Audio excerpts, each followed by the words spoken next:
I've just been so busy. I've been just so so busy. Ever since I did my last post, I've been sitting back and just watching the fireworks and flames go off all around me, and it's been quite spectacular. My To say that my nan and my ancestors have been making waves and causing trouble is an understatement, but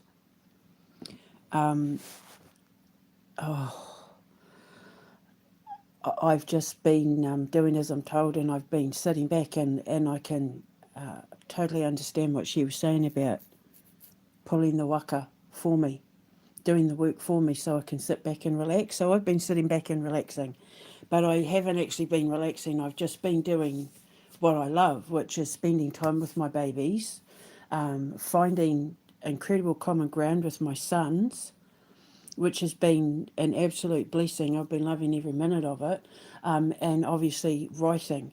I've almost finished The Night of the Black Sun. I'm starting to retouch on my opera and the Amber Rose, and I'm even looking at starting to compose songs, write songs for Dork the musical, which is a musical I had in the background. And then, once I've put meat and bones on that, I can look at my first cabaret and all of that, which I already know the theme to my first cabaret is going to be. But I've been sitting here, you know how I've said to you before that as an ascension scientist, one of the things that I discovered that I had posted about in my WordPress many years ago is that we as children show ourselves our true path, our true calling as adults. We as children lead us in the direction we meant to go in of the career, of the life path that will make us the happiest, but that will be the most rewarding for us. Because children are pure and innocent, and they are wise, very wise. We don't give children enough credibility for how wise they are because of the fact that they're so pure and innocent. They're not, their view of the world isn't obscured by things like bigotry and racism and poverty and that sort of thing. If a child is happy and has all that they need, they see the world in a more pure and innocent light, which is why they have quote unquote imaginary friends and stuff, because they are the veil between time, between the past and the present and the future. So the imaginary friends are actually real living people, just from a different time. But children don't see it as that because they're so pure and innocent. They are the veil between innocence and purity and societal and familial moulding. They're the innocent mind, the innocent psychological mind, and they know better than adults do in a lot of things. So when a child takes a liking to something, or when a child has a gift for something, it's a sign that they're saying to their parents and their teachers and their society, this is what I'm meant to be. This is the plan for me when I grow up. This is what I'm meant to be. And if you're lucky enough to follow that path, then you're not usually dealing with job woes, like, hating your job and constantly changing jobs and that sort of thing.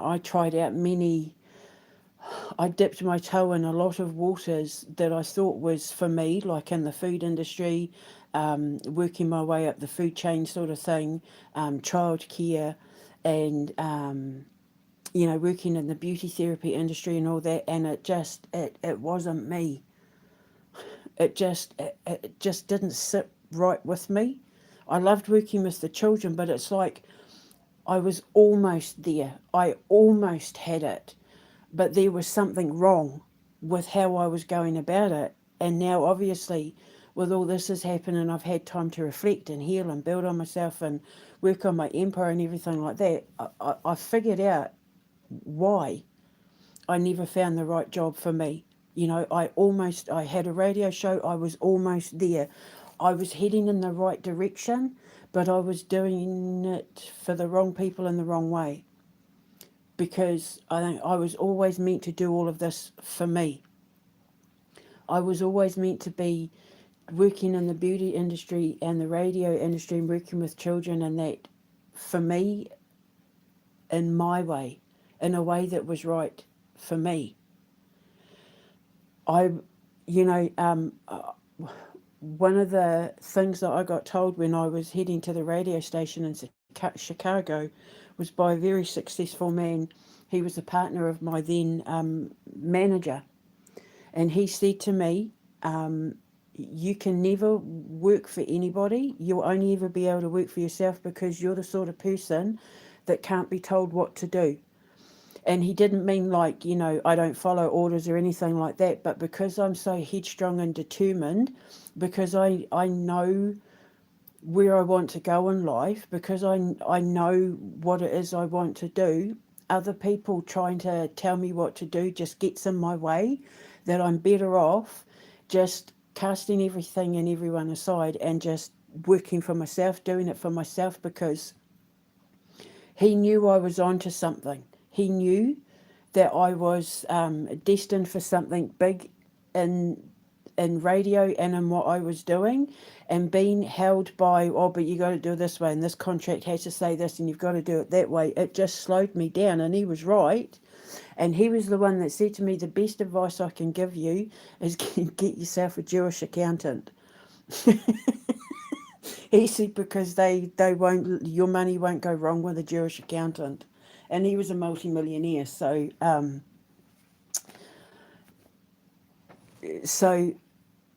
sitting in repose while I'm watching all hell break loose for the people who have caused me and the world and humanity all this trouble, it's given me time to just go over everything and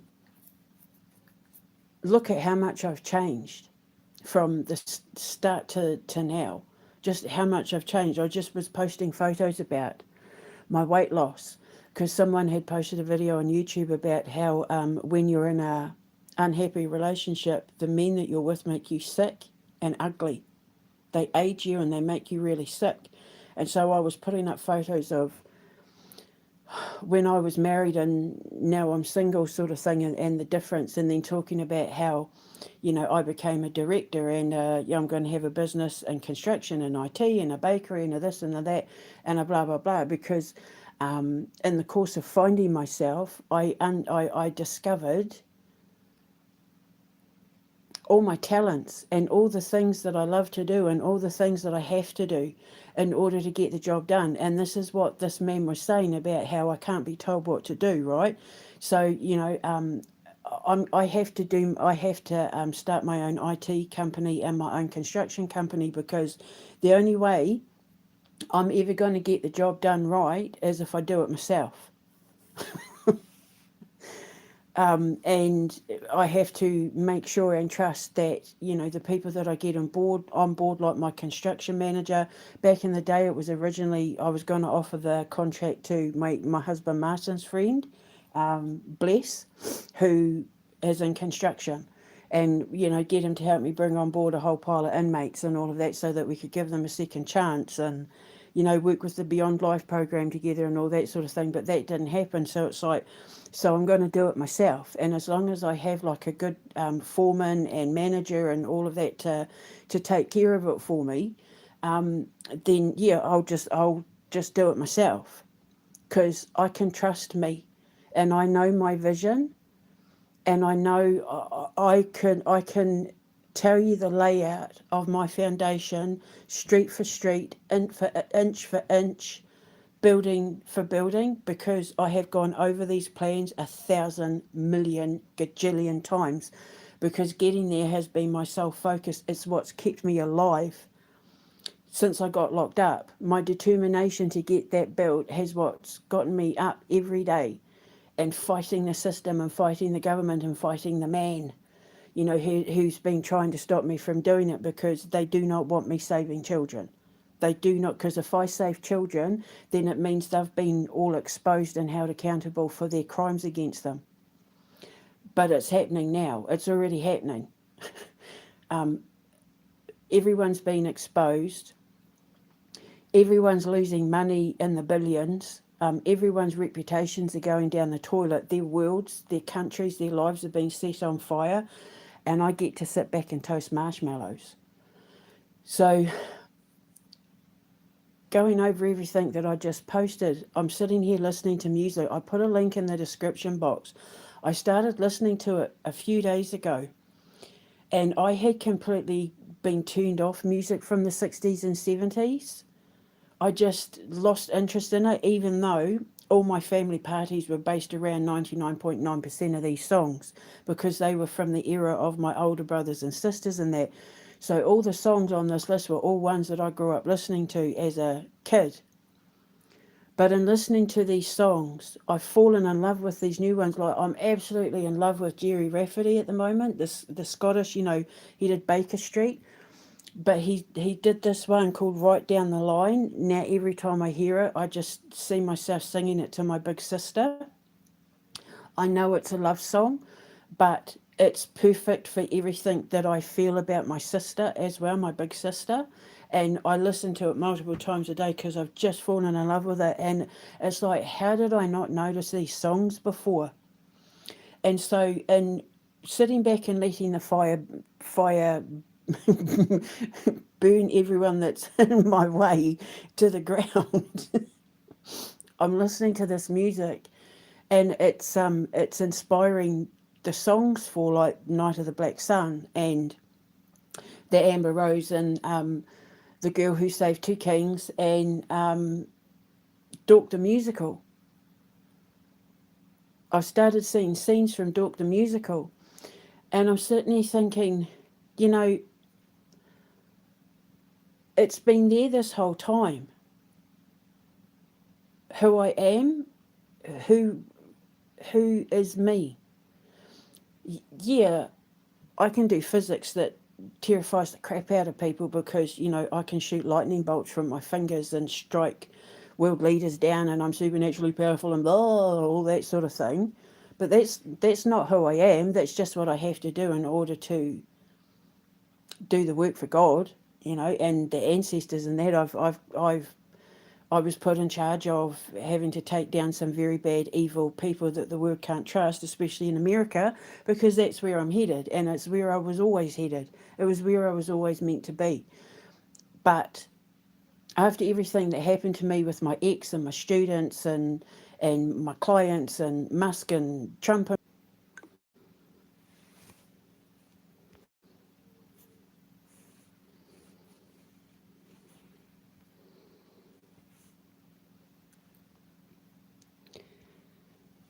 Sorry, they just tried to switch my phone off. Hang on. And my phone's playing up.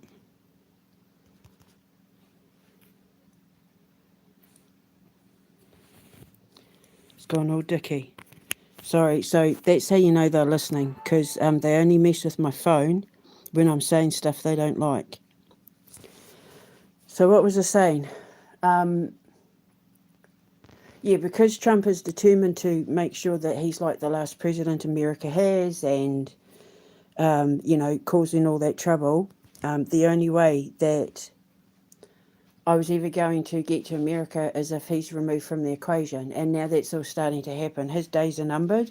I promised America that I would get rid of him, and I promised Great Britain I would get rid of Starmer, and Starmer's gone.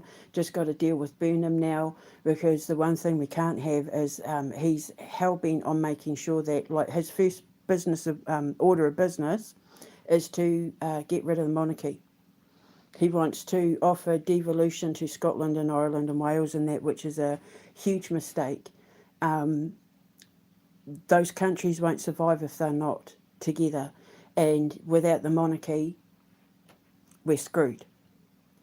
But there's nothing more I can do. If the king doesn't get on board, there's nothing more I can do. I'm out of here. Like I've got one foot out the door, and I'm just waiting for that last bit of news to come through, and then I'm out. You know, I've already started rowing my waka across the waters. I'm nearly there, and going through all of this and listening to this music, it it triggered memories in me. You know, I've talked before about how my sister and I used to pretend to play talkback radio when we were kids. I was like 8, 9, 10.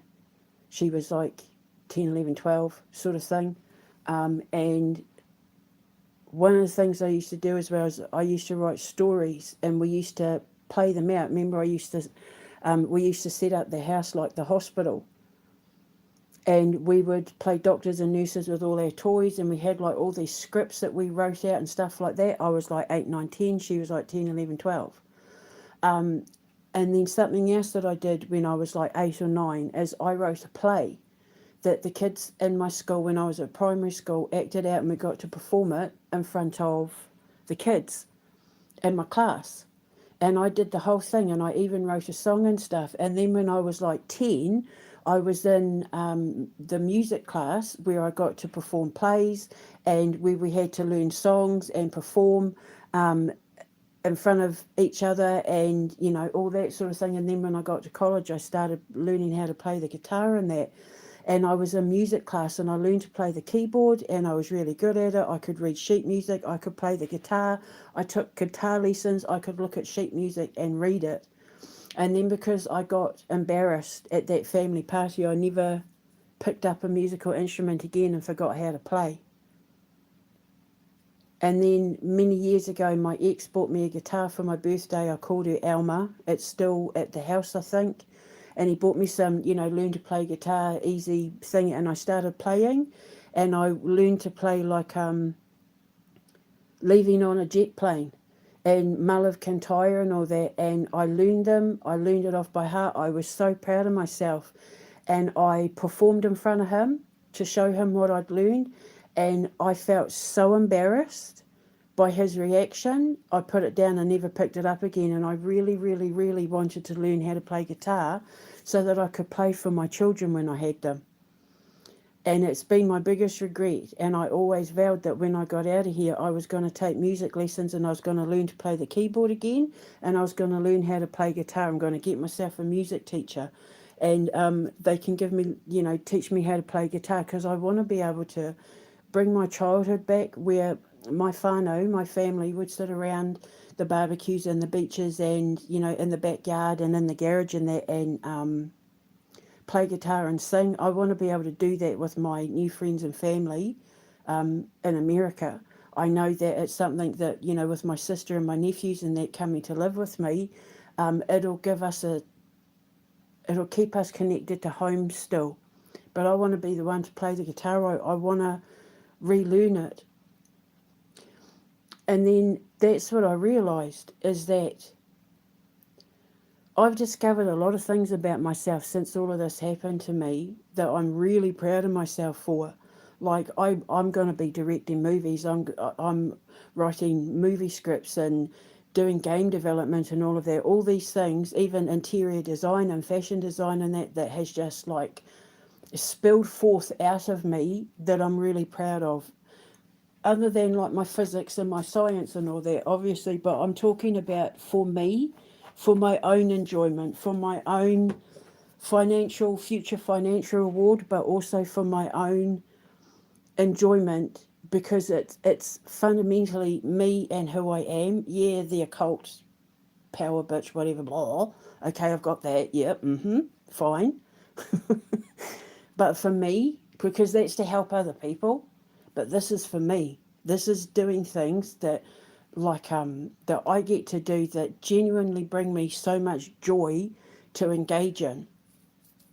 Bringing my creative ideas to life is so enjoyable to me, seeing the fruits of what it is that I've created through all my years of listening, humming tunes and looking at fashion designs and looking at interior design and gathering all these ideas and, you know, I've watched so much stuff on the internet, from directors and performers and all of that, that even world leaders and stuff, entrepreneurs, and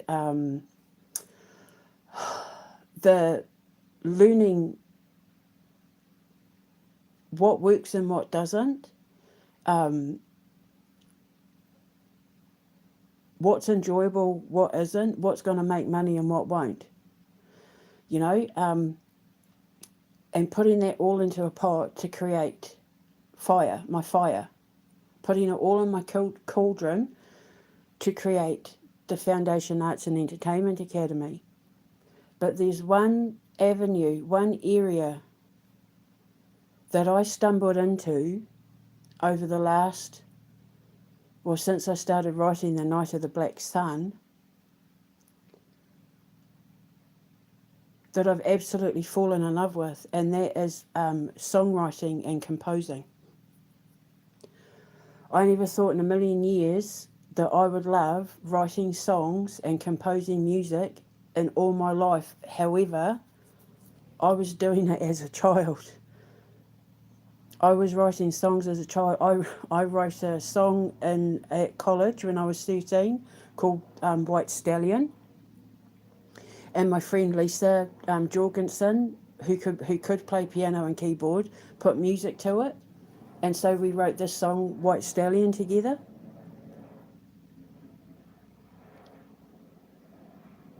And I'd completely forgotten all about it. I'd completely forgotten about all the songs I'd written. I used to, in my family, I'm famous for writing poems. And whenever there was a funeral or like someone's birthday and that, I was always asked to write a poem for them. And I'd get up and read the poems and stuff.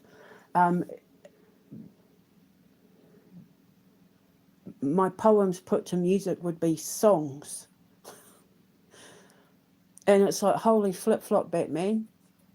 I never knew in a million years that the one thing of all the things that I could do in my life that I would enjoy more than anything in the world was to sit down and write and compose songs. I can't play the instruments yet, but I will one day. And I keep having dreams where I'm with musicians and children and we're going over the songs that I've written, where I'm sitting and we're going over the songs that I've written and, watching them being performed on stage and, and sitting in the director's chair watching like Dork the Musical. That's the one that the dream I had this morning. I was sitting in a director's chair watching Dork the Musical. The kids performing and acting out with the choreographer and, doing the song that they were singing. And it's all based on a tune I had in my head because of the music I'm listening to on Spotify at the moment. Soft rock 70s. Because the music in that is very similar to how I want the music for Dork the Musical to go. And that's about a kid who's a misfit, who's bullied at school, who, and he doesn't fit in and his family don't get him and blah, blah, blah. And his school counsellor gives him the opportunity to go to Fire, which, if you know Fame, you know the TV show Fame from the 80s. Yeah, so that's basically what I'm building, that school, but with businesses and that to help fund it. So his school counsellor says to the parents in the school he should go to Fire, that I think it would be a perfect fit for him. So then, he gets accepted to go. He sends off an audition thing and he gets accepted and he, packs his bags, says goodbye to his parents, sings his song along the way as he's off, on the plane and on the bus and ends up at the foundation. And then all of a sudden he meets these kids that are just like him. And then, they do all the jazz hands, and because it's basically our version of the High School Musical. Is that what it's called? Is it High School Musical or The High School Musical? High School Musical is our version of that, basically. And then he finds himself. And then there's a bit of Billy Elliot thrown in where, it turns out that the reason why his dad didn't support him is because his dad had dreams to be a musician when he was growing up, but he had to follow in his father's footsteps to take over the farm when his dad was getting too old, and so then he had to give up on his dreams, and and then the dad ends up supporting the son and being really proud of him, and, all that sort of thing. So that's Dork the musical. And so, yeah, and it's like this whole time, it's been sitting there right under the concrete when all these little sprouts have started sprouting up in directing and interior design and this, that, and the other thing. The one thing that is the roots of it all is my love of writing lyrics and composing songs and putting words together to music and putting words together for acting. And a lot of what I'm writing is, I've written jingles, I've written theme tunes, and it's like, how did I not see that music is my life? Music is like the air that I breathe, and it brings my words to life, and it puts everything on stage, it puts everything on film, it puts everything out on the microphone, it broadcasts it. The tunes in my head broadcast everything that I'm about to create, and then having a construction business and an IT company and all of that is just the means to put it all together. But without music and without words, none of this would even be possible. And I was showing myself as a kid, this is what's going to make you happy when you're a grown up. And I buried it because I was embarrassed to walk out on stage and perform in front of people. And I never will. When I've had a drink, I might get up on the karaoke and I'll do my bit for the Night of the Black Sun, because that's for charity. But yeah, I'm not going to be, that's not me. But what is me is writing the songs. I write the songs that make the whole world sing. Barry Manilow, who I've also got on my Spotify. I write the songs. And then the kids can get up and perform them. And my talent can get up and perform them in the cabarets. And that's my dad. My dad raised me on musicals. I was raised on musicals. Brigadoon, Seven Brides for Seven Brothers, Jesus Christ Superstar, Sound of Music, Streetcar Named Desire,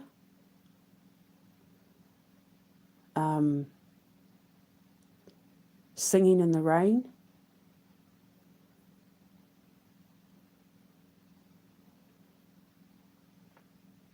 is my dad, the drummer, the singer.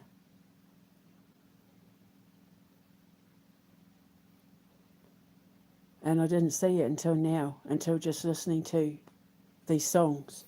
So I've put a link in the description box because it's like, it's chipped away at something that either I refused to see it, or I was too scared to see it, or I genuinely it didn't register in my brain that the one thing, other than writing my plays and my movies and all of that, other than writing, the one thing that brings me the most joy is composing songs, writing songs, songwriting and composing. And I have to say composing because obviously I'm writing an opera and I'm doing all the music for the Amber Rose and that, and there's not always singing with, sometimes it is, I'm actually composing, like I composed the Requiem for the wedding and all of that. So, and I've done it and I can't play a single musical, I can play the recorder. I'm pretty good at playing the recorder. I still can play the recorder quite well. I've remembered all the songs and that, but it's probably why I have a love of woodwind instruments. I have a love for percussion as well. I'm quite good with a tambourine and, all of that. So whenever I sing and I'm really into the song, you'll see me like banging my foot and moving my hand around like I'm playing like a tambourine and that, because I got the music in me. I got the music in me. And I never saw it. So this is me. And I can't wait to put it all out there. So, I promised you that I would. I did say to you the other day that I know I said that I'd post every day to let you know that I was still alive, but I've been really busy because I've got a lot to do. I've got to get everything in place, and I'm just having a break now while I do the next half of my chores because I always do my chores on a Saturday, and and then I'm gonna get back to listening to my music, and I've been just taking little musical notes to write down, and I can't wait. I can't wait to meet my crew so that we can sit down and get these tunes out of my head and turn them into songs for the kids and everyone to perform in my musicals and my movies, um, in my cabarets, in my concerts.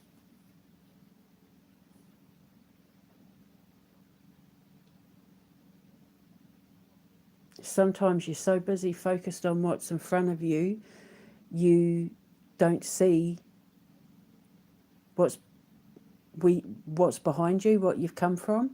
Like I've been so focused on getting away from my past, I forgot that my oversight was that I forgot that some of the things that are in my past are directly responsible for the things that I'm building in the future.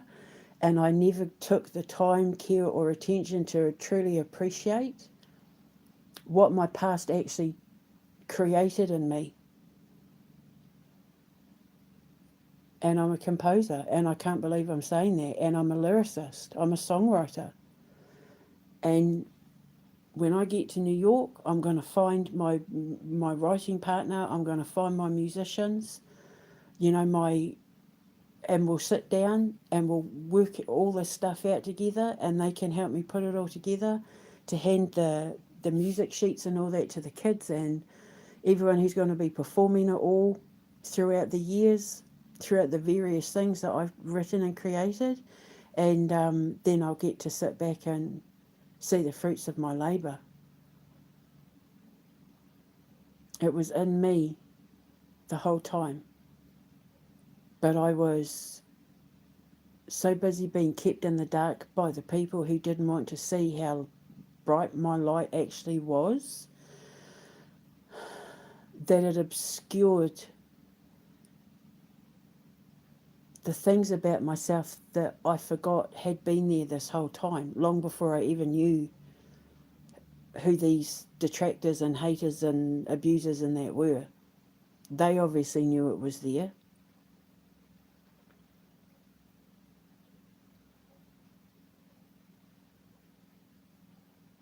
And now that they've been removed, and now the obstacles have been moved out of the way, and all their lives are crashing and burning down around them, my phoenix rising, and rising, I've been able to look down at where I've come from and gone, hang on a minute.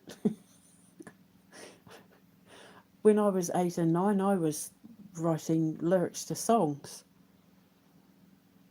And when I was 9 and 10, I was writing TV shows. Because the hospital storyline that my sister and I used to play, we used to pretend that we were a TV show. For anyone in New Zealand or in America, we basically, when I was like 8, 9, 10, and she was like 10, 11, 12, we had written our own version of Shortland Street or General Hospital if you're American. I know there was a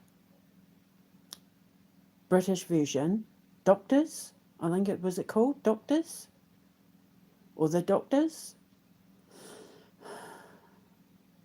I think there was another hospital one as well, just British one, but I just can't remember the name of it. But my sister Erin and I had written written our own version before Shortland Street and the Doctors and that ever existed. And now I'm using that to write like When the Bell Breaks and my version of the $6 Million Man, and which I call it my robot TV show. I haven't given it a name yet. And the Time Jumping Detective, and but yeah, my sister and I wrote our own TV soap opera based around a hospital, and at one point a dentist, and at one point a general store. So it was in me this whole time.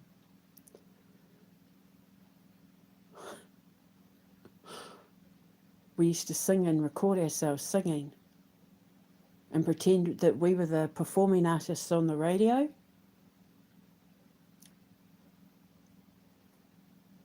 We were having a laugh about that the other day. So there it was sitting there this whole time. I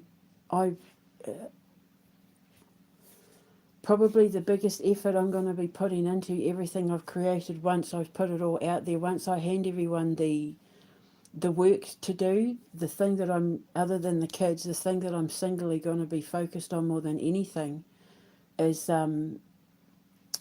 songwriting and composing, because I'm a biorhythmic engineer, aren't I? And the biorhythmics is in me. And so if I'm writing the song, it's going to heal people. My songwriting, and it makes sense because when I used to play D&D, I was always the bard. Everyone automatically just made me the bard. And you know, bards heal with their songs. They cast magic into their songs. A bard is basically a biorhythmic engineer, or like a energetic alchemist.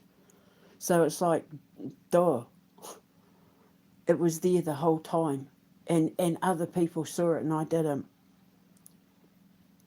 People used to say when I used to play D&D with them and watch them with the LARPing and that, well, yeah, no, well, obviously you're going to be a bard. So I can't wait. I'll write a song that makes the whole world sing because I got the music in me.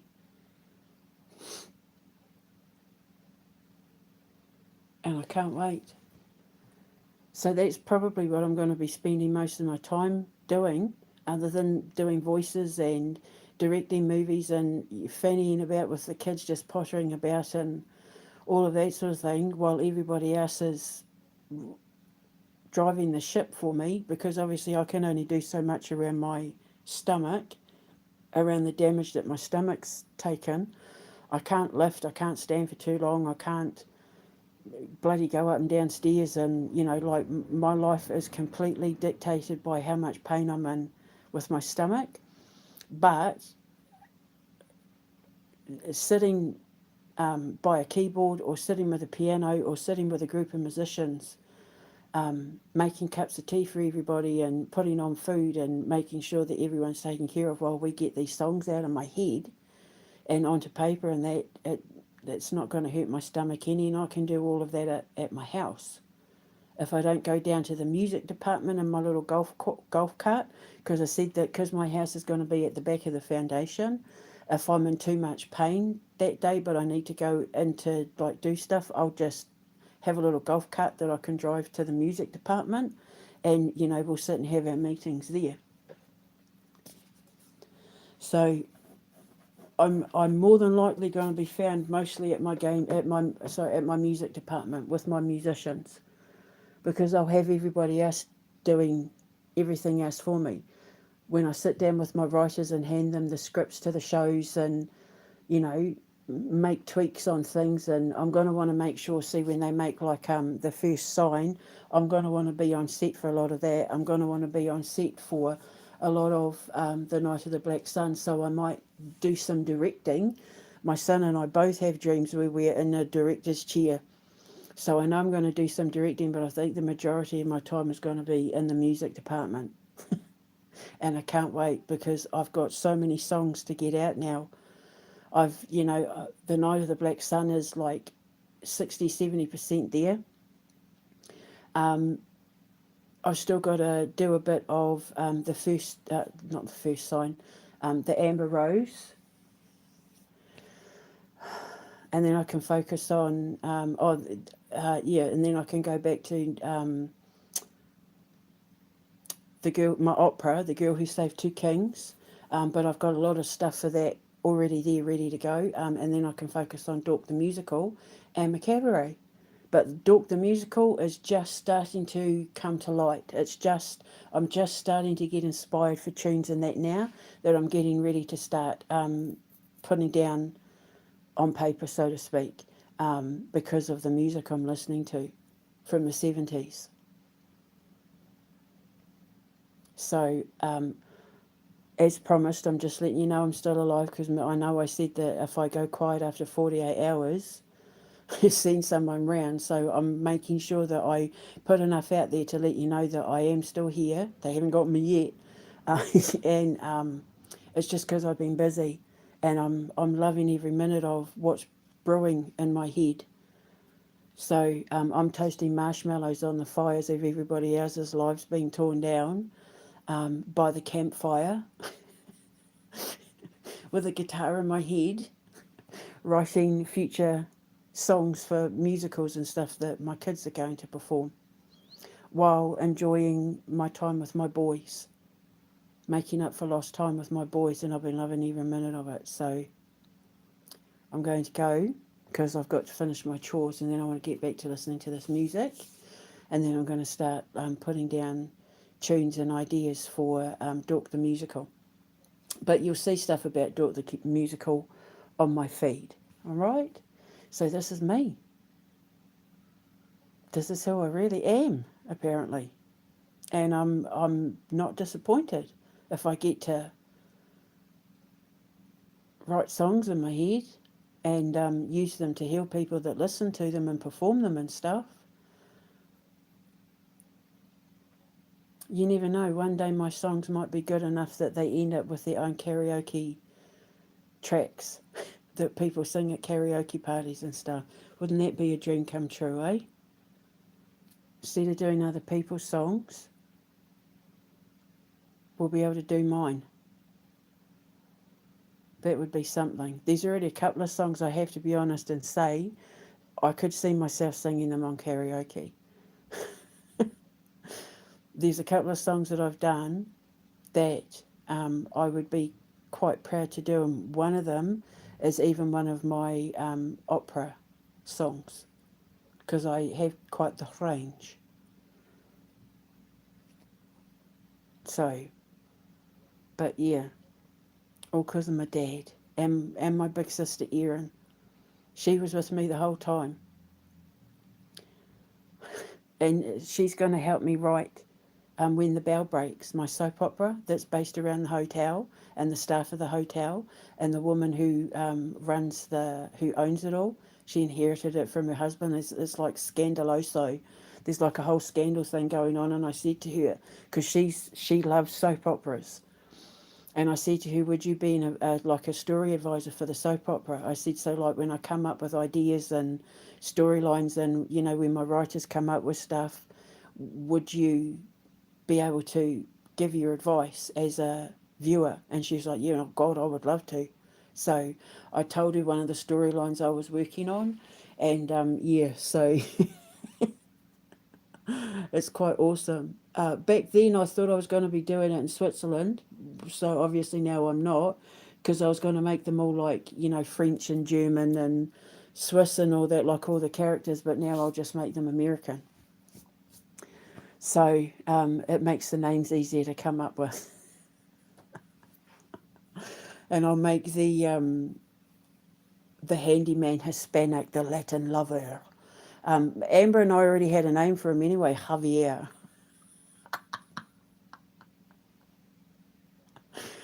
What was the other one? Because I used to put on his voice to her, call her my Roja Blanca. There's another one we came up with, Javier, and oh God, I recorded it too. I used to leave her little notes as a Latin lover. So he can be the handyman that sleeps with everyone. God, bodies found in wardrobes and everything. I was telling my sister the plot line. It was so funny. Anyway, so I'm going to go and finish my chores and get back to what I was doing. I'm just letting you know that's what I've been up to. And I'm still alive. And yeah, I'll be in America before you know it. I can see it right in front of me. I can see it right in front of me. Before you know it, I'll be there. Because Trump's done for. And Musk is burning and crashing with SpaceX, and yeah, Britain's catching on fire. So yeah, I'm just sitting back toasting marshmallows by the campfire, waiting for the exit to open, and then I'm off. Once that light turns green, man, I'm off. Pew! So get ready, America, because here I come. I'll speak to you later. Ka kite. Mwah.